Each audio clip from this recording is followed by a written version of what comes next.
वंशी विभूषितकरान् नवनीरदाभात् पीताम्बरात्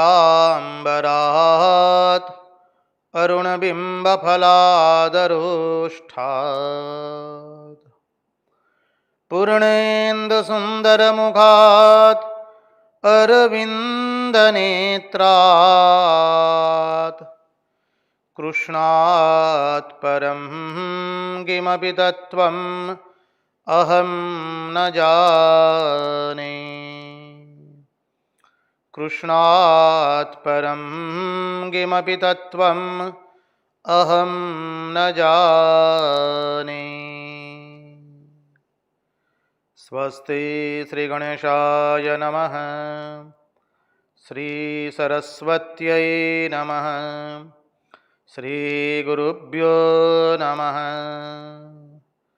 वक्रतुण्डमहाकाय सूर्यकोटिसमप्रभ निर्विघ्नं कुरु मे देव सर्वकार्येषु सर्वदा। नारायणं नमस्कृत्य नरं चैव नरोत्तमं देवीं सरस्वतीं व्यास ततो जयमुदीरयेत्। नमस्ते शारदे देवी सरस्वती मतिप्रदे वसत्वं मम जिह्वाग्रे सर्वविद्याप्रदा भव। गुरुर्ब्रह्मा गुरुर्विष्णु गुरुर्देवो महेश्वरः गुरुर्साक्षात् परब्रह्म तस्मै श्रीगुरवे नमः। सच्चिदानन्दरूपाय विश्वोत्पत्त्यादिहेतवे तापत्रयविनाशाय श्रीकृष्णाय वयं नुमः। ॐ नमः परमहंसास्वादित चरणकमलचिन्मकरन्दाय भक्तजनमानसनिवासाय श्रीरामचन्द्राय विश्वसर्गविसर्गादि नवलक्षणलक्षितं श्रीकृष्णाख्यं परं धाम जगद्धाम नमामदत्। ॐ स्थापकाय च धर्मस्य सर्वधर्मस्वरूपिणे अवतारवरिष्ठाय रामकृष्णाय ते नमः। मुखं करोति वाचालं पङ्गुं लङ्घयते गिरिं यत्कृपात्वमहं वन्दे परमानन्दमाधवम्। कृष्ण कन्हैया की जय, भक्तवत्सल भगवान की जय, वृंदावन विहारी लाल की जय, भगवान श्री राम कृष्ण देव की जय, भागवत भगवान की जय, भागवत भक्त भगवान की जय। ओम नमो भगवते वासुदेवाय।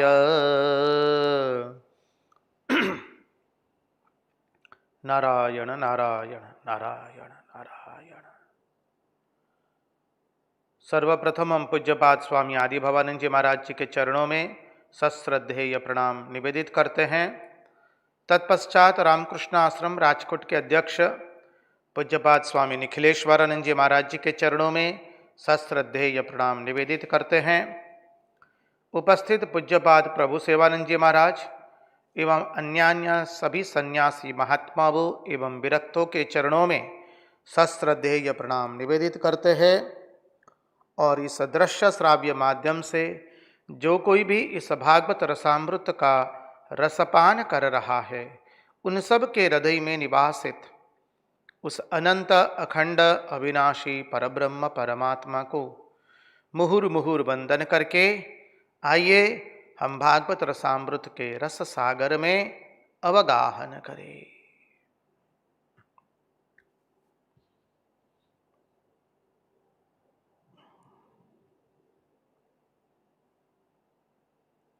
यं प्रव्रजन्तमनुपेतमपेतकृत्यं द्वैपायनो विरहकातर आजुहाव पुत्रेति तन्मयतया तरवोऽभिनेदु तं सर्वभूतहृदयं मुनिमानितोऽस्मि। कृष्णाय वासुदेवाय हरये परमात्मने प्रणतक्लेशनाशाय गोविन्दाय नमो नमः। नारायण नारायण नारायण नारायण।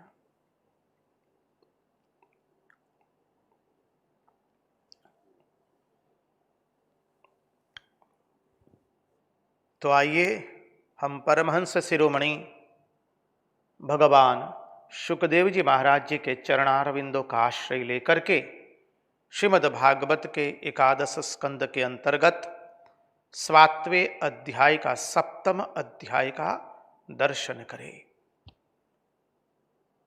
महात्मा लोग भी कहते हैं यहां से गीता, अवधूत गीता का प्रारंभ होता है।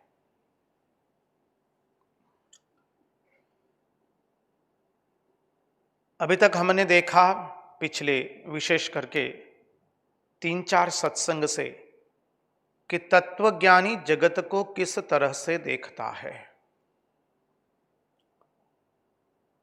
तत्वज्ञानी से इस जगत को देखने का प्रयास किया और हमारे भगवान पूर्ण पुरुषोत्तम भगवान श्री कृष्ण चंद्र ने एक उच्चतम आदर्श रख दिया कि तत्वज्ञानी इस संसार को किस दृष्टि से देखता है। वेदांत की दृष्टि से हमने जितना हो सके देखने का प्रयास किया। महात्माओं के चरणों का आश्रय लेकर के, आचार्यों के चरणों का आश्रय लेकर के, विद्वत जनों के चरणों का आश्रय लेकर के।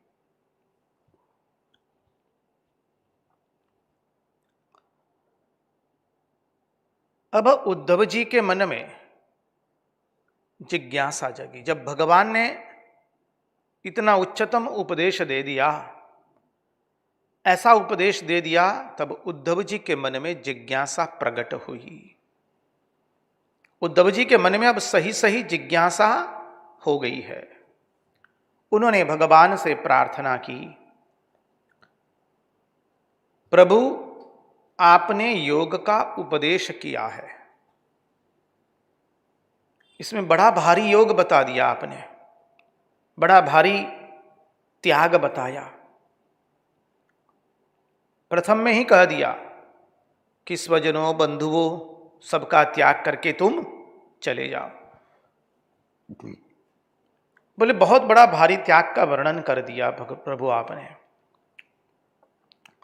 और सर्व संन्यास है उसमें, सभी का संन्यास, सर्व संन्यास। बोले विषयी लोगों के लिए तो यह बहुत कठिन बात है। जो हमने तत्वार्थ देखा और जो प्रथम श्लोक से लेकर के यहां तक भगवान ने कहा भिन्न भिन्न रूप से, बोले महाराज विषयी लोग के लिए बहुत कठिन है यह बात। कहते हैं जो आपके भक्त नहीं हैं वो लोग इतना त्याग किस तरह से कर पाएंगे, वो लोग त्याग नहीं कर पाएंगे। प्रभु जो आपके भक्त नहीं है उनके लिए त्याग संभव नहीं होगा। अब देखिए उद्धव जी की उदारता और हमारे भागवतकार भगवान व्यासदेव की वर्णन की शैली। कहते हैं प्रभु मैं स्वयं मैं और मेरा कह करके इस चक्कर में पड़ गया हूं। मैं स्वयं मैं मेरे के चक्कर में पड़ गया हूं। कौन कहते हैं? उद्धव जी कहते हैं, जो साक्षात बृहस्पति के शिष्य है, जो वृंदावन में जाकर के प्रेम की अपूर्व शिक्षा प्राप्त करके आए हैं, प्रेम की दीक्षा परिपूर्ण हो चुकी है जिनकी, ऐसे उद्धव जी कह रहे हैं, प्रभु इस संसार में मैं और मेरा करके मैं दिन रात मर रहा हूं, इसलिए मुझे कुछ सुगम पथ बताइए। ये पथ बहुत कठिन है आपने जो बताया, प्रभु कुछ सुगम पथ बताइए मुझे। भक्त ने सब कुछ तुमको दे दिया है प्रभु, भक्त जो है सब कुछ आपको अर्पण कर देता है।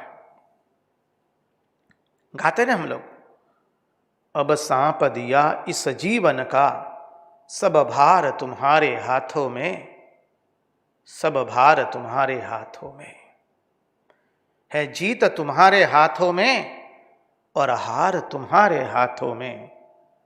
अब सांप दिया इस जीवन का, सब भार तुम्हारे हाथों में।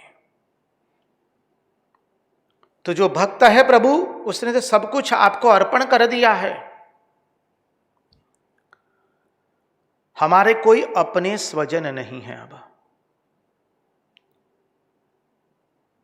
हमारे तो सब कुछ आप ही है। इसलिए भक्त सब समय प्रार्थना करता है भगवान को, प्रभु ये शरीर भी मेरा नहीं है, दुनिया के कथाकथित स्वजन प्रियजन आत्मज आत्मीय जन बंधु बांधव वो तो है मेरे है ही नहीं। प्रभु ये शरीर मेरा नहीं है, ये इंद्रियां मेरी नहीं है, प्राण मेरे नहीं है, मन मेरा नहीं है, बुद्धि नहीं है मेरी, चित्त भी मेरा नहीं है। प्रभु आपके सिवा मेरा कोई नहीं है, प्रभु आपके सिवा मेरा कोई नहीं इस समग्र संसार में। तो कहते हैं कि भक्त ने तो सब कुछ प्रभु आपको अर्पण कर दिया है, हमारे अपने कोई नहीं है और हमारे अपने कहने योग्य आपके अतिरिक्त और कोई है भी नहीं। प्रभु हमें भोग नहीं चाहिए, हमें भगवान चाहिए, हमें आप चाहिए। वृत्रासुर की प्रार्थना याद कीजिए, न नाकपृष्ठम न च पारमेष्ठ्यम न सार्वभौमं न रसाधिपत्यम न योग सिद्धिर्पुनर्भवं वा समंजसत्वा विरहय्यकांक्षे।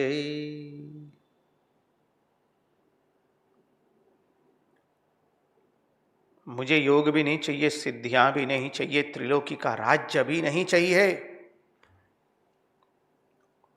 मुझे तो आपके श्री चरण में विरह चाहिए, मुझे आपका विरह चाहिए। न नाकपृष्ठम न च पारमेष्ठ्यम न सार्वभौमम न रसाधिपत्यम। बोले हम भक्तों को भगवान आपके अतिरिक्त और कुछ भी नहीं चाहिए। देखिए ये बात बोलना बहुत आसान है, अपने जीवन में लाना कितना कठिन है। हम सब लोग अपनी अपनी परमार्थ की यात्रा कर रहे हैं, इसलिए हम सब लोग इसका अच्छी तरह से अनुभव कर रहे हैं। मुंह से बोलना बहुत आसान है कि प्रभु हम आपके अतिरिक्त और कुछ भी नहीं चाहते हैं, लेकिन थोड़ा चिंतन करेंगे तो पता चलेगा क्या हम सचमुच भगवान के अतिरिक्त और कुछ नहीं चाहते हैं। हम स्वयं यदि स्वयं से प्रश्न करें तो उत्तर स्पष्ट मिल जाएगा, और उत्तर मिलेगा हम भगवान से अतिरिक्त ही चाहते हैं। केवल भगवान और भगवान को चाहना वो कोई सामान्य बात नहीं है। हमें संसार की दूसरी कोई चीज नहीं चाहिए, अब दूसरी कोई चीज की हमें चर्चा नहीं करनी है, हमें दूसरी कोई चीज का चिंतन नहीं करना है, हमें दूसरी कोई चीज का कोई लेना देना नहीं करना है। एकमात्र ईश्वर का ही लेन देन करना है, ईश्वर को ही चाहना है।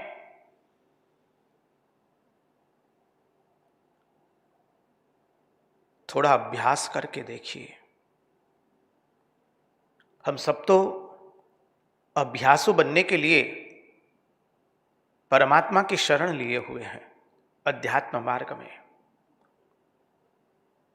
तो ये थोड़ा अभ्यास करना हम सबको सीखना पड़ेगा कि प्रभु हम आपके अतिरिक्त और कुछ भी नहीं चाहते हैं। और याद रखिए, भगवान देखेंगे कि सचमुच हम और कुछ चाहते हैं कि नहीं, वो भी याद रखिए। मुंह से बोलने से नहीं चलेगा, उसको हमें जीवन में भी उतारना पड़ेगा। हम स्वयं का अवलोकन करेंगे तो पता चल जाएगा, प्रभु हम संसार के घूम फिर करके भोग ही चाहते हैं, या ख्याति चाहिए, विख्याति चाहिए, पद चाहा, प्रतिष्ठा चाहा, या स्वजन चाहा, भार्या चाहा, पति चाहा, संतान सुख चाहा, मित्रों का सुख चाहा, पड़ोसियों का सुख चाहा। हमारे भोग जैसे हैं हमारे पास अभी, वैसे के वैसे प्रभु जिंदगी के आखिरी सांस तक बने रहे। हमें जो भोग प्राप्त है, जैसा मकान प्राप्त है, जैसे खाने को मिला है, जैसा शरीर मिला है, वो सब भोग अंतिम समय तक हमें प्राप्त रहे। स्वामी जी, मन में कहीं ना कहीं वह आकांक्षा है, वो सभी इच्छाओं का पूर्ण रूप से हमें त्याग करना पड़ेगा। इसलिए कहा कि प्रभु हम आपके अतिरिक्त और कुछ नहीं चाहते हैं। और जितना जितना हम साधन करते जाएंगे, भजन करते जाएंगे, भगवान के कथाओं का श्रवण करते जाएंगे, श्रीमद् भागवत महापुराण, श्रीमद् भगवद गीता, वाल्मीकि रामायण, रामचरितमानस, उपनिषदों का श्रवण करेंगे, रामकृष्ण कथामृत, विवेकानंद साहित्य का अध्ययन करेंगे, महात्माओं की जीवनी का चिंतन करेंगे, उतना उतना हमारा साधन बढ़ेगा। साधन बढ़ते बढ़ते चिंतन की एक धारा बहने लगेगी। जब वह बहने लगेगी तब पता चलेगा कि हम सचमुच अब भगवान से अतिरिक्त हमारे मन में और कोई इच्छा नहीं रहे। तो यहां उद्धव जी कहते, प्रभु हम आपसे अतिरिक्त और किसी को नहीं चाहते हैं, हमें भोग नहीं चाहिए, हमें केवल भगवान चाहिए। हम खुद ही अपने नहीं हैं, हम खुद ही अपने नहीं हैं प्रभु, हम तो आपके हैं। अब ये बोलना और उसको जीवन में उतारना, संगति लगा लीजिए। रंगदूत महाराज लिखते हैं अपने भजनों में, तम बिन बीजू काई न मागू, भक्त तना प्रतिपाड़।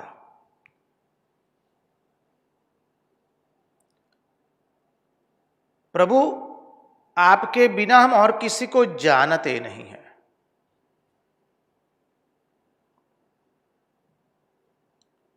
समझिए, वहां पर संगति लगी है, करनी और कथनी, उसमें भेद नहीं है। करनी और कथनी दोनों एक है।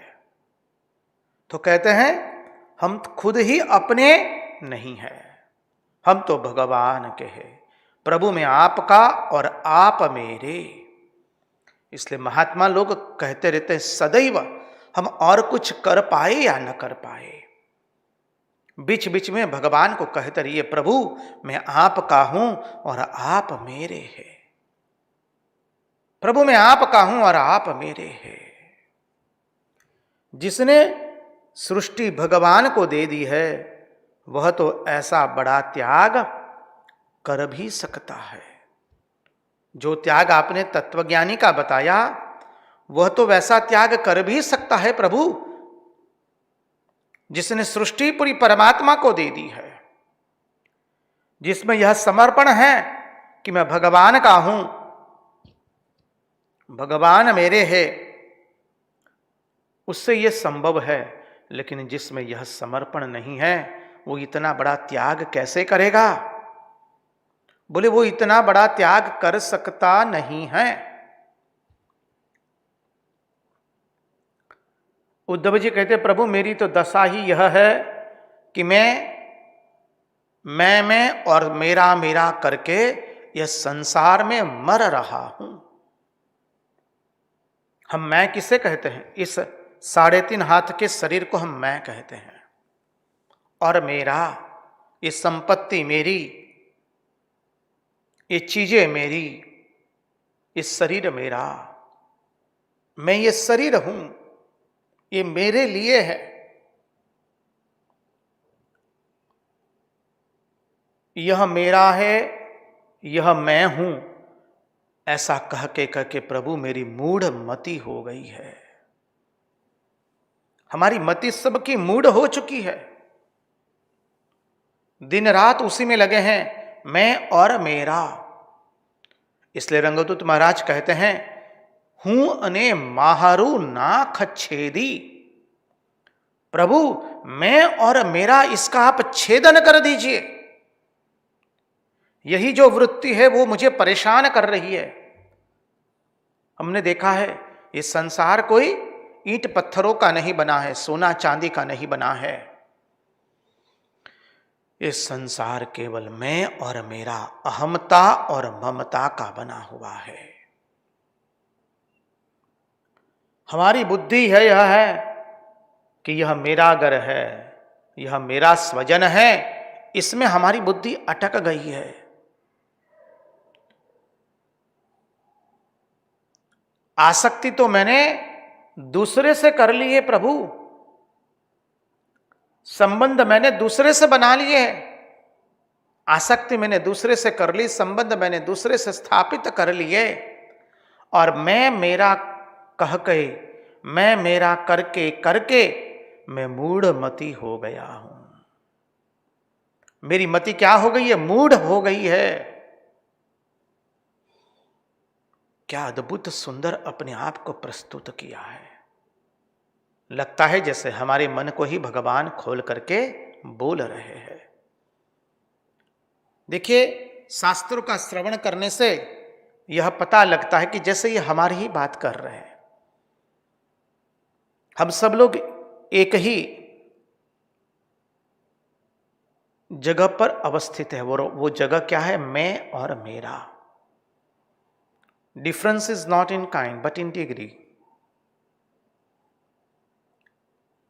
बोले आसक्ति मैंने दूसरे से कर ली, सबसे दूसरे से हमने आसक्ति कर ली, हमने हमारे दिल को धर्मशाला बना दिया। अरे गांव का जो खंडहर होता है वह बना दिया। संबंध मैंने दूसरों से स्थापित कर दिए। आपने जैसा त्याग का वर्णन किया है, जैसा त्याग आपने अभी बताया है, प्रभु मैं शीघ्रातिशीघ्र कर सकूं, ऐसा मुझे शिक्षण दीजिए, ऐसी मुझे शिक्षा दीजिए।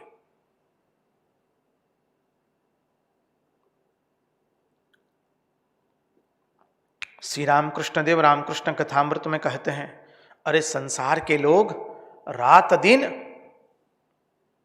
अपने संतान के लिए, लक्ष्मी के लिए, धन प्राप्ति के लिए घड़ा भर भर के आंसू बहाते हैं, लेकिन भगवान नहीं मिले, भगवान का दर्शन नहीं हुआ, इसके लिए कौन रोता है?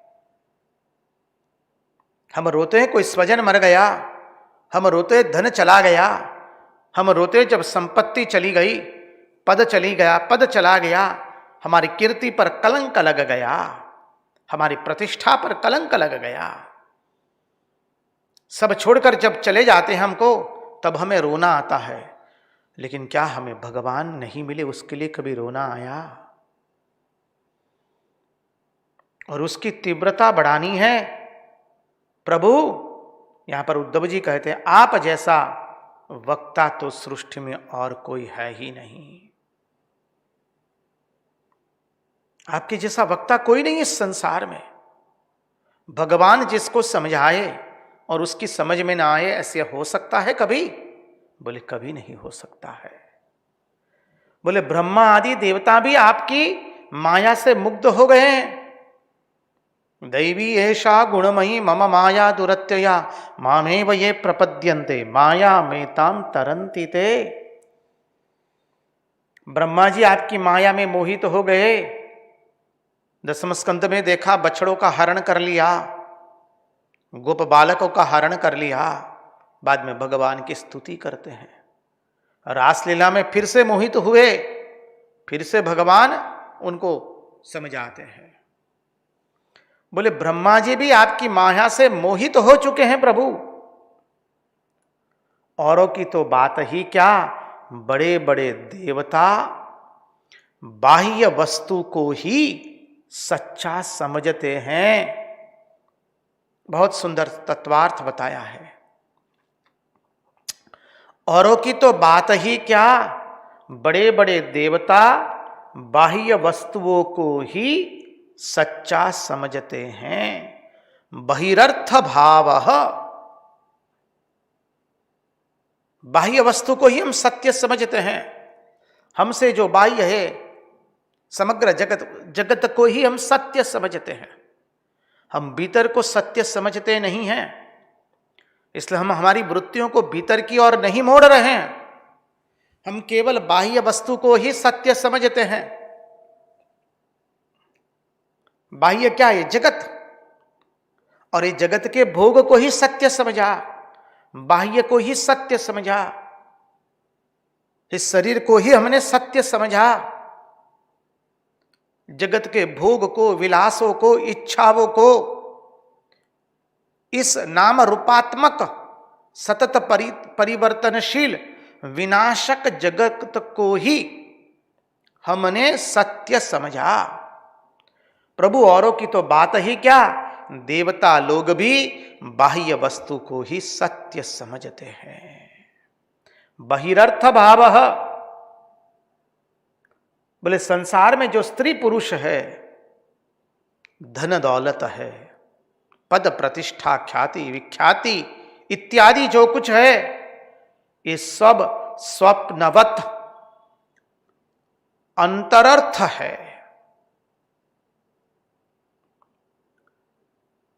प्रभु ये जो कुछ भी है, धन दौलत, स्वजन प्रियजन आत्मीय जन, पद प्रतिष्ठा ख्याति विख्याति, वह सब कुछ स्वप्नवत है। क्यों स्वप्नवत है? आगे बता दिया कि सब कुछ माया है, माया के अतिरिक्त और कुछ भी है नहीं। माया है जो नहीं है फिर भी दिखती है, और स्वप्नवत है, स्वप्न में जो देखते हैं उसका जागृत में हम अनुभव नहीं करते हैं। समझ लीजिए, स्वप्न में जो देखा कि हम कहां कहां गए, और जागृत में पाते हैं अपने आप को बिस्तर पर। तो इस समग्र जो सृष्टि है वो स्वप्नमत है। कैसे स्वप्नवत है? हमारे स्वरूप की तुलना में स्वप्नवत है। माया जो नहीं है फिर भी दिखती है, इसलिए संपूर्ण जगत स्वप्नवत है। बोले बाह्य को अर्थ समझना ही भूले हुए का लक्षण है। कितना सुंदर बात बताते हैं, बलिहार हो जाएंगे।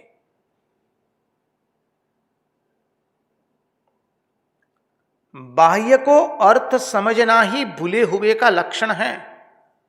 हम इस संसार में भूले पड़े हुए हैं। मन चलो निज निकेतने, संसार विदेशे विदेशीर वेशे, भ्रमो कैनो अकारणे। हम ये संसार में भूले पड़े हुए हैं, उसका प्रमाण क्या है? बोले बाह्य को ही अर्थ समझना यही भूले हुए का लक्षण है। हम बाह्य को ही अर्थ समझते हैं। संसार में संपत्ति को प्राप्त करना, उसी को अर्थ समझा। पद को प्राप्त करना, उसी को जीवन का उद्देश्य समझा। नाम यश कीर्ति आकांक्षा वह प्राप्त करना, उसी को अर्थ समझा। गृह का निर्माण करना, उसी को अर्थ समझा। संबंधियों का विस्तार करना, मित्रों का विस्तार करना, आत्मीय जनों का विस्तार करना, उसी को हम अर्थ समझते। यही भूले हुए का लक्षण है। इस संसार में हम हम संसार में भूल चुके हैं। कहते ने भूले पड़ गए हैं। भोजपुरी में कहते हैं हम भुला गए हैं जी।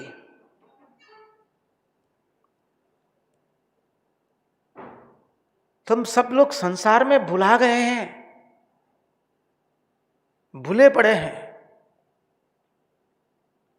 कहां जाना था और कहां चले गए, क्या उद्देश्य था और कहां चले आए। तो बोले संसार में हम भूले पड़े हैं, उसका प्रमाण क्या है? हम बाह्य को ही अर्थ समझते हैं। बोले अच्छा भाई, अच्छा, तुम जब इतने देर से अब बाबा जी आप इतना बोल रहे हैं, आप लोग कहेंगे कि बाबा जी क्या आपके पास कोई प्रमाण है? आपके पास कोई ऐसी वस्तु है,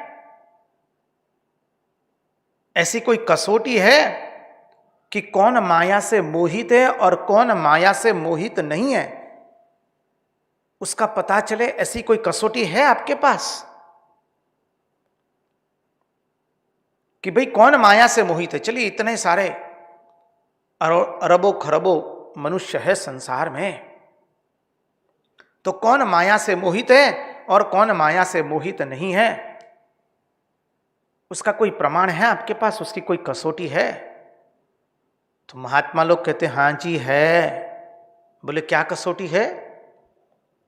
बोले जिसको दृश्य में सत्यत्व की भ्रांति है, वही माया से मोहित हो चुका है। जिसको दृश्य में सत्यत्व की भ्रांति है, वही माया से मोहित हो चुका है। हम सबको दृश्य में सत्यत्व की भ्रांति है। हम इस जगत को ही सत्य समझ रहे हैं। सत्य की भ्रांति, रज्जु में सर्प की भ्रांति हो रही है। हमको इस जगत में सत्यत्व की भ्रांति हो रही है। हम जगत को ही सत्य मानते हैं, समझते हैं कि यह पहला और आखिरी जन्म है हमारा। ये जगत जो है पल पल देख रहे हैं कि बदलता रहता है, लेकिन उसी को ही हम सत्य समझते हैं। देख रहे हैं कितने स्वजन चले गए, कितने हमारे बाबूजी चले गए, मां के समान अनेक माताएं चली गई, स्वजन गए, मित्र चले गए, लेकिन हम इसी को ही सत्य समझते हैं। अन्यहानि भूतानि गच्छन्ति यम मंदिरम स्थिरत्वामिच्छन्ति किमाश्चर्य मतः परम। प्रतिक्षण हम देख रहे हैं कि यहां लोग मृत्यु के मुख में जा रहे हैं, फिर भी हम सोच रहे हैं कि यही नित्य है। यही तो सबसे बड़ा आश्चर्य है कि हम दृश्य में सत्य की भ्रांति करते हैं। जिसको दृश्य में सत्य की भ्रांति हो गई, वही माया से मोहित हो चुका है। दृश्य क्या है? ये जगत। इस जगत में ही हमें सत्य की भ्रांति हो गई। तो आप कहेंगे महाराज कल के सत्संग में तो आप भिन्न भिन्न प्रकार से बता रहे थे कि कौन सी धरातल पर से पूज्यपाद स्वामी तुरानंद जी महाराज, उन्होंने कहा कि ब्रह्म वो सत्य, जगत भी सत्य। बोले वो वेदांत की दृष्टि है, वो आखिरी बिंदु है, उसके पहले ये सब सोपान है। इस सोपान से हमें गुजरना पड़ेगा, इस सोपान से हमें पसार होना पड़ेगा। तो ये सोपान अभी क्या है? पहला सोपान हमारे लिए कि भी जब हमें इस दृश्य में ही सत्य की भ्रांति हो गई है, यही प्रमाणित है कि हम माया से मोहित हो चुके हैं। परमात्मा में बिना हुए ही जो चमकते दमकते चीज है, जो चमकती दमकती चीज है, परमात्मा में बिना हुए ही ये चमकती दमकती जो चीज है उसी को हम सर्वस्व मानकर और उसी को पुरुषार्थ मानते हैं। उस चमक दमक को ही हम सर्वस्व मानते हैं और उसी को हम पुरुषार्थ मानते हैं। ऐसे ही लोग माया से मोहित है। परमात्मा में बिना हुए ही, मिथ्यात्व की परिभाषा याद कर लीजिए, स्वभावाधिकरणे भासमानत्व मिथ्यात्वम, जिस अधिष्ठान में जिसका अत्यंताभाव हो उसमें उसका भासना वो क्या है? बोले मिथ्यात्व है। स्वभावाधिकरणे भासमानत्व मिथ्यात्व, परमात्मा में बिना हुए ही जो ये चमक दमक दिखती है, ये जो चमक दमकने वाली जो चीज है, उस चमक दमक को ही हम सर्वस्व मान लेते हैं। बोले बस यही सत्य है और उसी को हम पुरुषार्थ मानते हैं। उसी चमक दमक की चीज को प्राप्त करना जो कभी थी ही नहीं, जिस अधिष्ठान में जिसका अत्यंताभाव हो। बालू के अंदर में जल का अत्यंताभाव है, तो बालू में जल का दिखना, बालू अधिष्ठान हो गया। तो जिस अधिष्ठान में जिसका अत्यंताभाव हो, अत्यंत जोड़ अभाव बराबर अत्यंताभाव, तो बालू में जिस जल का अत्यंताभाव है, फिर भी बालू में ही जल दिखाई दे रहा है, वह है मिथ्यात्व। उसी तरह से परमात्मा में इस संपूर्ण जगत नहीं होते हुए भी दिखाई दे रहा है। स्वभावाधिकरणे भासमानत्व मिथ्यात्व, बोले यही, इसी को ही हमने सत्य माना। जो नहीं है उसके अद्वयत्व में विवर्त है। किसके अद्वयत्व में? सच्चिदानंद के। तो जिसके अद्वयत्व में विवर्त है, इसलिए उद्धव जी आगे कहते हैं कि 5 बात कृष्ण के अंदर ऐसी है कि जो विलक्षण है। ये 5 बातों से पता चलता है कि श्री कृष्ण के समान दूसरा कोई वक्ता नहीं है और कोई हो नहीं सकता है।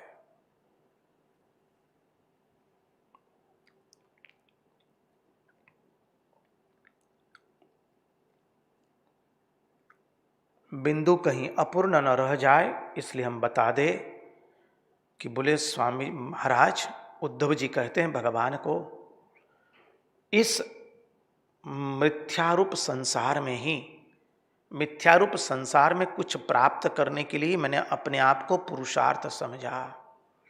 इस मिथ्यारूप संसार में रखी हुई चीजों को ही मैंने मैं और मेरा समझा और उसको प्राप्त करने के लिए न जाने कितने दावपेच किए और उसी को मैं पुरुषार्थ समझने लगा। अब भगवान श्री कृष्ण के जो 5 विलक्षण लक्षण बताते, बहुत सुंदर है। आइए उसका थोड़ा चिंतन करें। कहते हैं, देखिए जब श्रोता के पास हम जाएंगे तो श्रोता ऐसा भी होना चाहिए कि जो हमें समझा सके।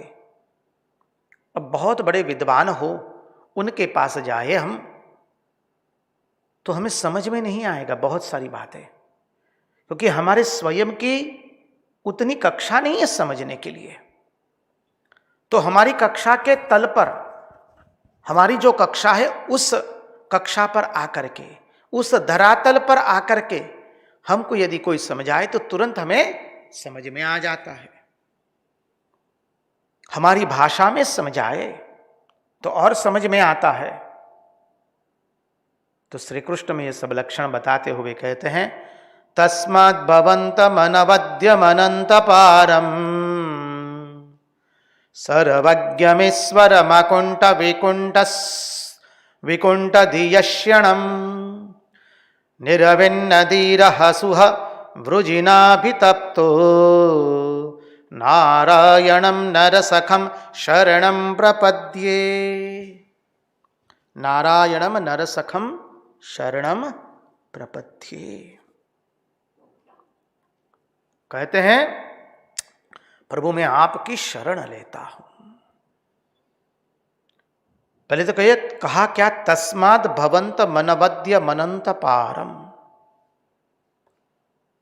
अब कोई कोई महात्मा के पास कोई कोई व्यक्ति जाते हैं वेदांत का ज्ञान सीखने के लिए, शास्त्रों का ज्ञान सीखने के लिए, सत्संग करने के लिए। तो महात्मा अपने भाव में मस्त है, वो चाहते नहीं कि कोई आकर के हमें विक्षेप करे।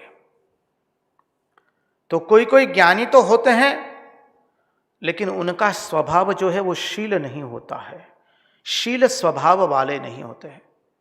पास जाओ तो ढेफा मार देते हैं, पास जाओ तो गाली मारते हैं, ठेला मारते हैं। वो जन लोगों को पसंद नहीं करते हैं।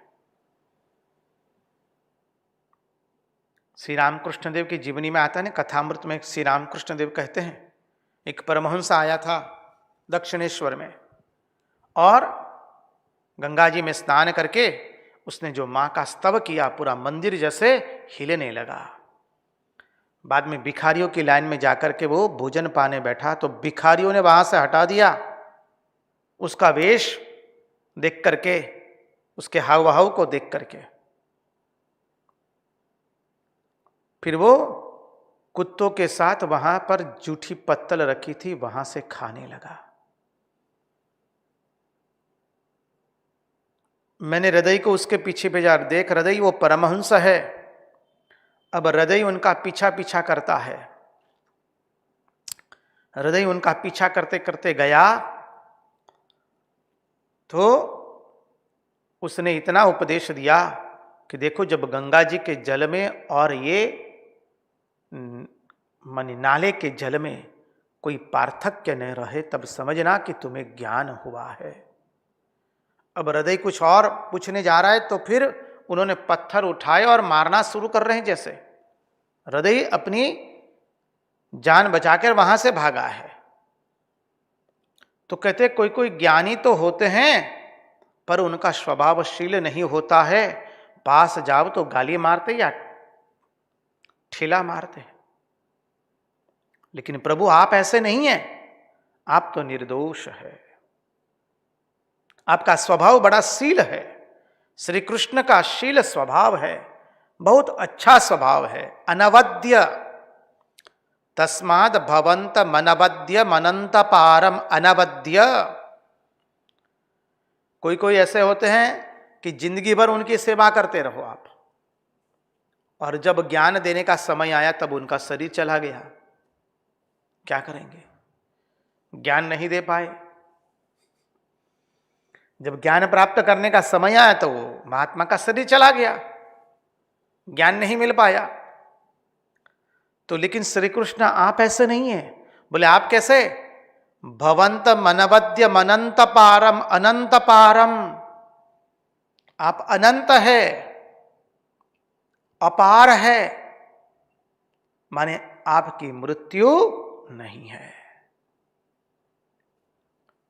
अब कोई महाराज ऐसे हैं कि ज्ञानी बन चुके हैं, अपने आप को बहुत ज्ञानी कहते हैं, ज्ञानी के जैसे बड़ी बड़ी बातें करते हैं।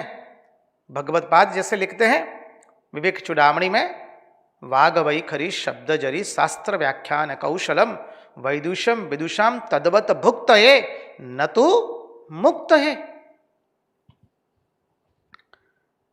शास्त्र की बातें तो बहुत बड़ी बड़ी कर लेते हैं, बड़ी बड़ी व्याकरण से, बड़े बड़े छंदों से, यहां का ग्रंथ वहां का ग्रंथ से सब निकाल निकाल करके बहुत सुंदर व्याख्यान देते हैं। प्रवचन तो बहुत अच्छे देते हैं, लेकिन वो प्रवचन की संगति उनके जीवन से मिलती नहीं है। वाग वैखरी शब्द जरी शास्त्र व्याख्यान कौशलम वैदुष्यम विदुषाम तद्वत भुक्त है न तु मुक्त है। बोले अपने स्वयं को तो बताते हैं ज्ञानी, लेकिन है वो अज्ञानी। केवल मैं करते रहते हैं सब समय। मेरा ये नहीं हुआ, मेरा ये है, मैंने यहां पर वो प्रवचन दिए, मैं यहां वो गया था, हमने ये किया, वो कार्य किया। जानते हैं हमारी प्रसिद्धि कितनी है? जानते हम कितने बड़े वक्ता है? जानते हम कितने बड़े आदमी हैं? इसलिए श्री रामकृष्ण देव कहते हैं, बहुत सुंदर उदाहरण दिया है ठाकुर ने कथामृत में। एक पंडित राजा के पास हर रोज भागवत सुनाने आता था। हर रोज भागवत सुना करके अंत में पंडित पूछता था कि राजा समझ में आया?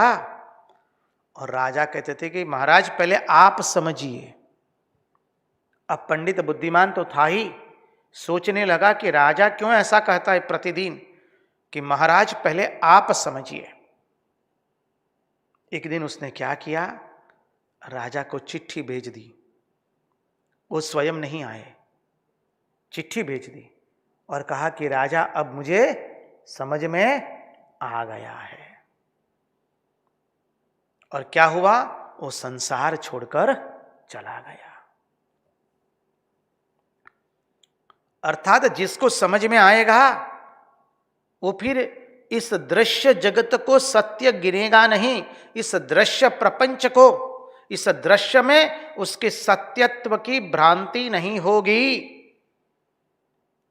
वो जगत के भोग को प्राप्त करने की इच्छा नहीं रखेगा। तो बोले कहीं कहीं ऐसे ज्ञानी होते हैं, स्वयं को वो ज्ञानी बताते हैं, परमहंस बताते, बहुत बड़े बड़े गुरु बताते हैं, लेकिन वो है अज्ञानी। सब समय मैं करते रहते हैं, स्वयं बैठे हैं राग द्वेष में, परिच्छिन्नता में बैठे हैं, अपने ब्रह्म रूप में वो बैठे ही नहीं, अपने ब्रह्म रूप को वो जानते ही नहीं है। तो जो अपने को ब्रह्म रूप से नहीं जाने, जो अपने को ब्रह्म रूप से जानता नहीं है, वह सर्वज्ञ हो नहीं सकता है। सर्वज्ञ कौन है? जो स्वयं को ब्रह्म रूप से जानता है, जो स्वयं को प्रत्येक चैतन्य भिन्न से अभेद जानता है, जिसको प्रत्येक चैतन्य भिन्न का अपरोक्ष अनुभूति हुई है, जो स्वयं को ब्रह्म रूप से जानता है। सर्वज्ञ सर्वज्ञम ईश्वर मकुंठ विकुंठ दिश्यणम दिश्यम। कितना सुंदर कहा है यहां पर। जो स्वयं को ब्रह्म के रूप में जानता नहीं है, वो सर्वज्ञ नहीं हो सकता है। बोले आप सर्वज्ञ हैं, आप स्वयं को ब्रह्म रूप से जानते हैं। देखिए, पूज्यपाद अखंडानंद सरस्वती जी महाराज के जीवन में घटना आती है। उनके गुरु ने उनको कहा था कि तुम अपने आप को कभी जीव मत समझना। सामान्य व्यक्ति तो थे नहीं, तुम अपने आप को कभी जीव मत समझना। और वो कभी अपने आप को जीव नहीं समझते थे। बाकी के रिक्त स्थानों की पूर्ति कर लीजिए। जो अपने को जीव नहीं जानेगा, वो क्या जानेगा अपने को? ब्रह्म रूप आदि मध्य शेष सर्वभासकम भाव षट्कहीन रूप नित्य भाव मद्वयम।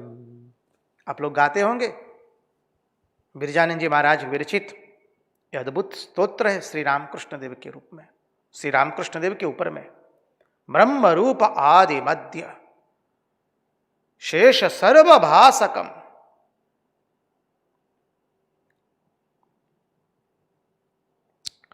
तो सर्वज्ञ वही है, सर्वज्ञमीश्वर मकुंठ विकुंठ दिश्यम।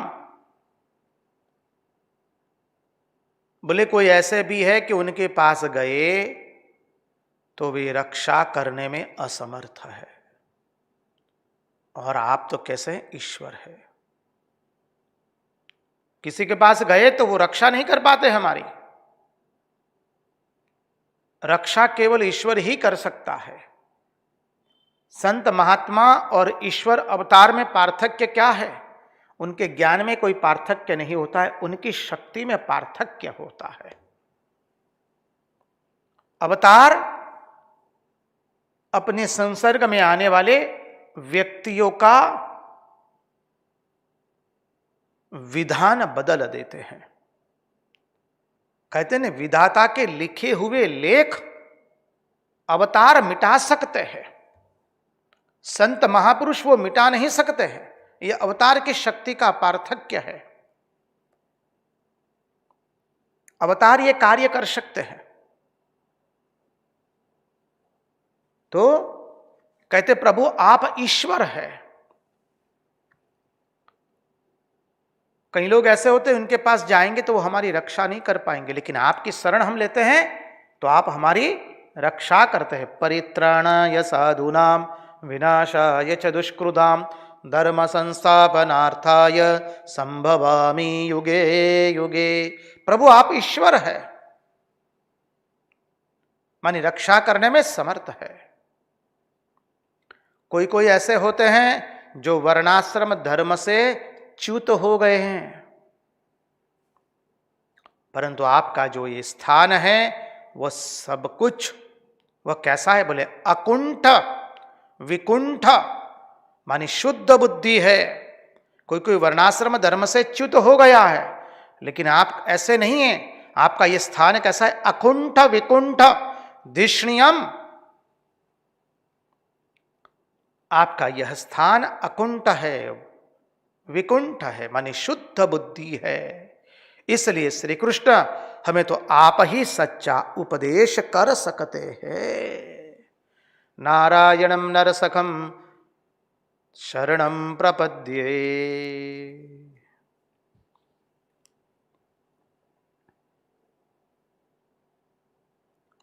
बोले और मैं कौन हूं? अभी तक तो भगवान के बारे में वर्णन कर दिया कि हमारे कन्हैया कैसा है। तस्मात् भवंत मनवद्यम अनंत पारम, अपशील स्वभाव वाले हैं, अनवद्य है, अनंत है, अपार है, सर्वज्ञ है, ईश्वर है। आपकी बुद्धि शुद्ध है। आपका स्थान जो है वो अकुंठ है, विकुंठ है। बोले मैं कौन हूं? बोले हमारी बुद्धि में संसार से वैराग्य है। भागवत का 170 दिनों से हम श्रवण कर रहे हैं, विगत 170 172 जो भी हो। दसम स्कंद से हमने शुरू किया, दसम स्कंद देखा, 11वां स्कंद भगवान उसका हमारे पास से दर्शन करवा रहे हैं। हम सब लोग मिल करके ये अनुपम ग्रंथ का दर्शन कर रहे हैं, भगवान के वांगमय स्वरूप का दर्शन कर रहे हैं। हमारे में इतना तो वैराग्य आया है कि बाबा बात तो सही है, सब कुछ मिथ्या है, भगवान का नाम ही सत्य है। 170 दिन में यह प्रतीति हो रही है दिन ब दिन। श्रवण करते करते भगवान इतना तो हमारे हृदय में यह भावना बना रहे हैं, हम हो सकता है पूर्ण रूप से चेष्टा ना करें, हमारी चेष्टा में कहीं अपूर्णता है वो हम समझ सकते हैं, लेकिन हम समझ चुके हैं। हम साधन करने में अपूर्ण है। अब जब इतना आया तो भगवान हमारे पास कृपा करके, हमारे ऊपर कृपा करके साधन भी करवाएंगे। धीरज धरे, भगवान को कातर भाव से हम पुकारे कि प्रभु और वैराग्य दो, क्योंकि भागवत का फल ही यह है। भागवत का फल क्या है? वो निर्भयता प्रदान करता है, निसंशयता प्रदान करता है, और तीसरा है सर्व त्याग करने का सामर्थ्य प्रदान करता है। तो बोले मैं कौन हूं? बोले हमारी बुद्धि में संसार से वैराग्य है,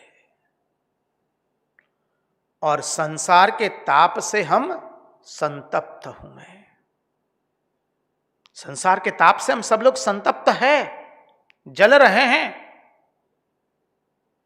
अधिभूत, अधिदैव एवं आध्यात्मिक तीनों प्रकार से जल रहे हैं। इसलिए नर के सच्चा सखा तो नारायण ही है।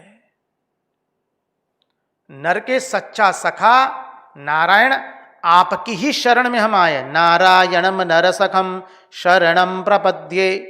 नर के सच्चे सखा हम नारायण आपकी शरण में आए हैं। हमारे रामकृष्ण मठ पुणे के अध्यक्ष महाराज जो है पूज्यपाद स्वामी श्रीकांतानंद जी महाराज, श्रीकांतानंद जी, उन्होंने बहुत सुंदर एक भजन बनाया है स्वामी जी के ऊपर में। अनेक सुंदर सुंदर भजन बनाए हिंदी में, बहुत सुंदर उनकी रचनाएं हैं। उसमें एक भजन तो हमारा बहुत भाता है, जब स्वयं सेवक से तब से उसका हम श्रवण करते हैं।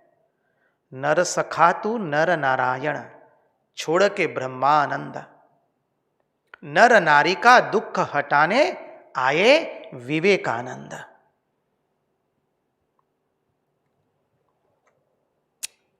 तो आप कौन है प्रभु? आप नर के सच्चा सखा नारायण है। नारायणम नमस्कृत्य नरम चैव नरोत्तमम। नर के सच्चा सखा आप नारायण हैं। आप अभिज्ञात हैं। अभिज्ञात का बहुत सुंदर प्रसंग आता है भागवत के अंदर में, पुरंजन एवं पुरंजनोपाख्यान में, विष्णु सहस्रनाम में भी आया। इसलिए अभिज्ञाता सहस्रांशुर्विदाता कृतलक्षण गभस्तिनेमि सत्वस्थ सिंहो भूत महेश्वर। विष्णु सहस्रनाम भगवान का नाम है अभिज्ञात। तो इसलिए नर के सच्चे सखे नारायण आप ही है। मैं आपकी शरण में आया हूं, मैं आपकी शरण ग्रहण करता हूं।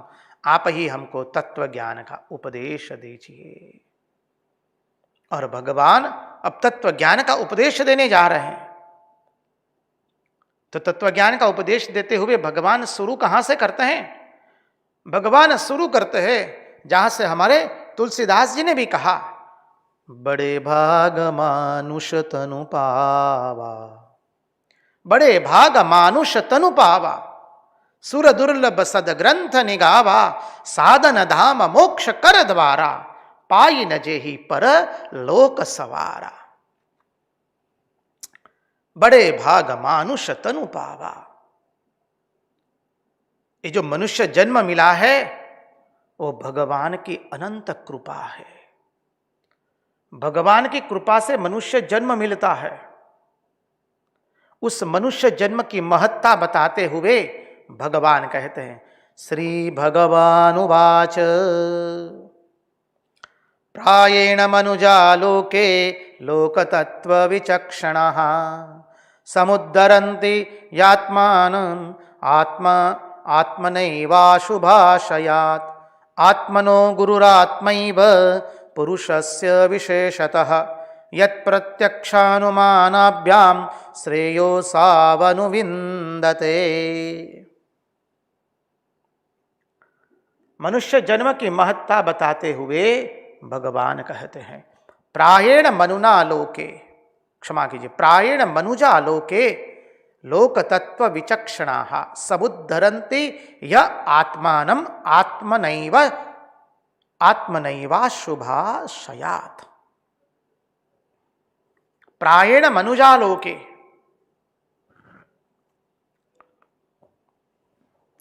कहते भगवान मनुष्य शरीर की विशेषता बताते हैं।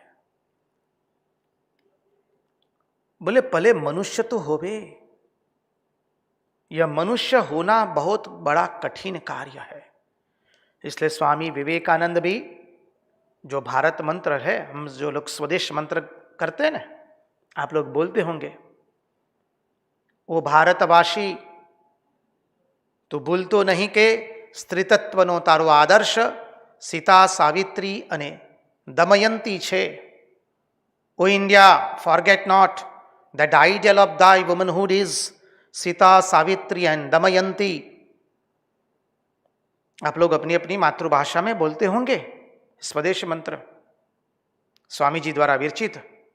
और उसमें अंत में स्वामी जी कहते हैं, O mother make me a man, ओ मां मने मनुष्य बनाओ।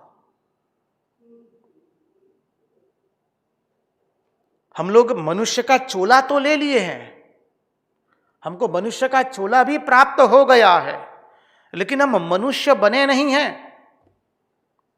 इसलिए स्वामी जी कहते हैं कि O mother make me a man, हमें सबको मनुष्य बनना पड़ेगा।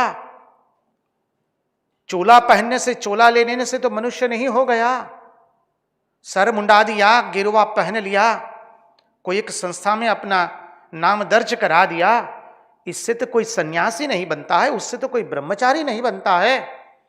या किसी आश्रम से जुड़ गए, किसी गुरु प्रदत्त मंत्र से, कोई गुरु से गुरु प्रदत्त मंत्र भी प्राप्त कर लिया, इससे तो हम भक्त नहीं बने, इससे तो हम शिष्य नहीं बने। हमारा जीवन भी हमें बनाना पड़ेगा ना। तो भगवान मनुष्य शरीर की विशेषता बताते हैं कि मनुष्य शरीर कितना महान है। दुर्लभम त्रयमेतद मनुष्यत्व मुमुक्षत्व महापुरुष संश्रय। आगे का चिंतन, उसमें प्रवेश करने से पहले महाराज जी से नम्र निवेदन होगा, एक सुंदर नाम संकीर्तन या भजन का हमें लाभ दें, भजन की प्रस्तुति करें, तत्पश्चात आगे के तत्वार्थ में प्रवेश करेंगे।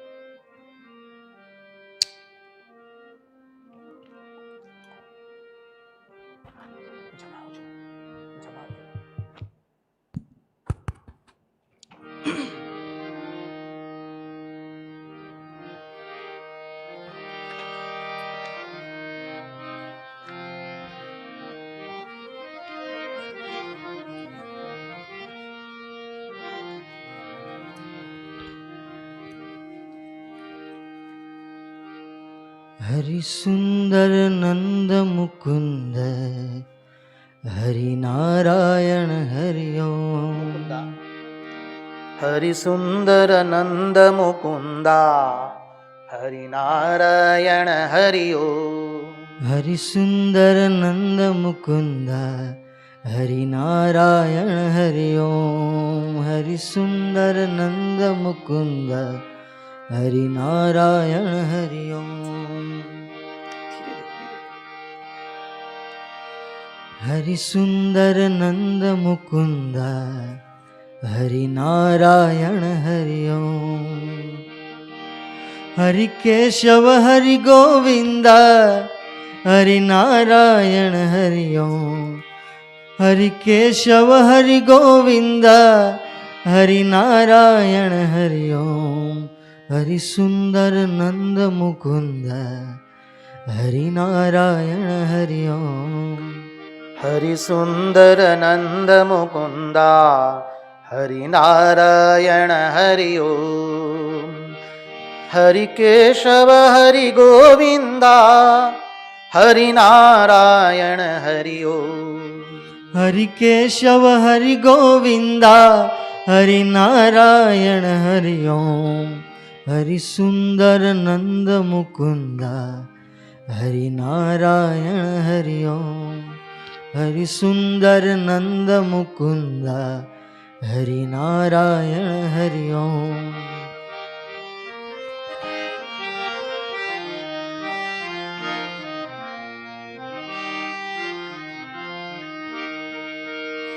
वनमाली मुरलीधारी गोवर्धन गिरिवरधारी।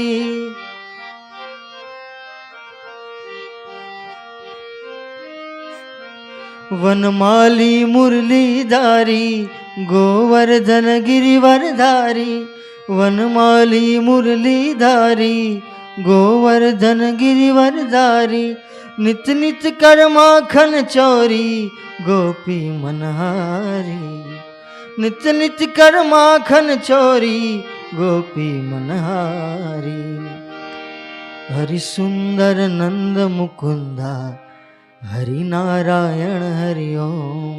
हरि सुंदर नंद मुकुंदा हरि नारायण हरि ओम। हरि केशव हरि गोविंदा हरि नारायण हरि ओम। हरि केशव हरि गोविंदा हरि नारायण हरि ओम। हरि सुंदर नंद मुकुंदा हरि नारायण हरि ओम।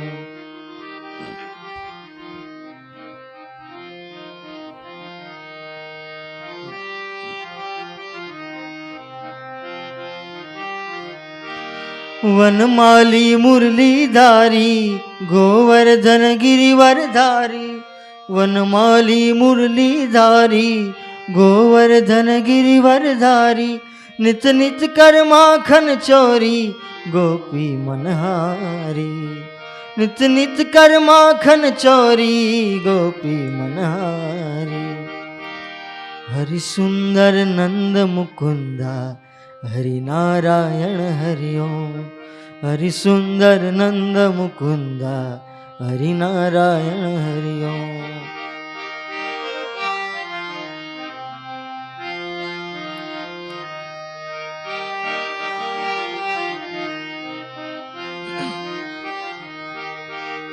वनमाली मुरलीधारी गोवर्धन गिरिवरधारी, वनमाली मुरलीधारी गोवर्धन गिरिवरधारी, नित नित कर माखन चोरी गोपी मनहारी। ओ आओ रे कान्हा रे गोकुल के प्यारे,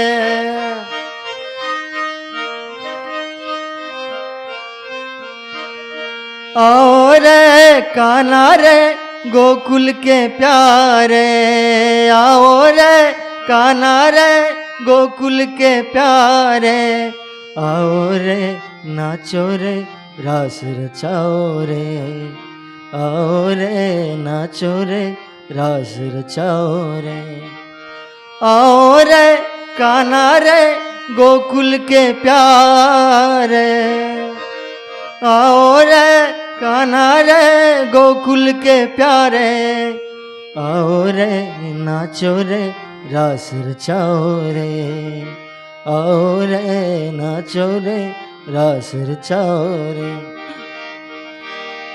हरि सुंदर नंद मुकुंदा हरि नारायण हरि ओम।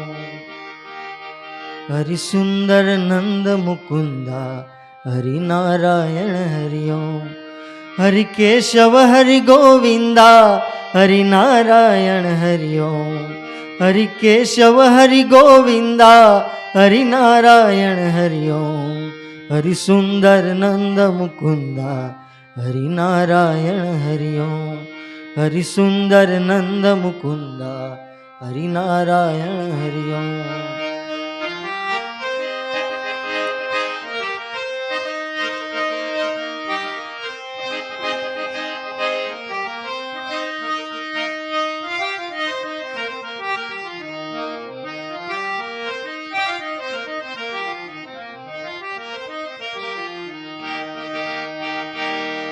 वनमाली मुरलीधारी गोवर्धन गिरिवरधारी, वनमाली मुरलीधारी गोवर्धन गिरिवरधारी,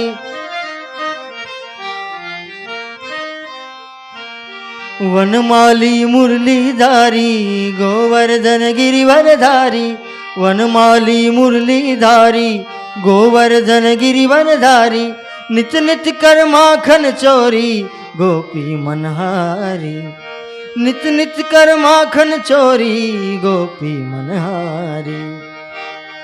हरि सुंदर नंद मुकुंदा हरि नारायण हरि ओम। हरि सुंदर नंद मुकुंदा हरि नारायण हरि ओम। आओ रे कान्हा रे गोकुल के प्यारे,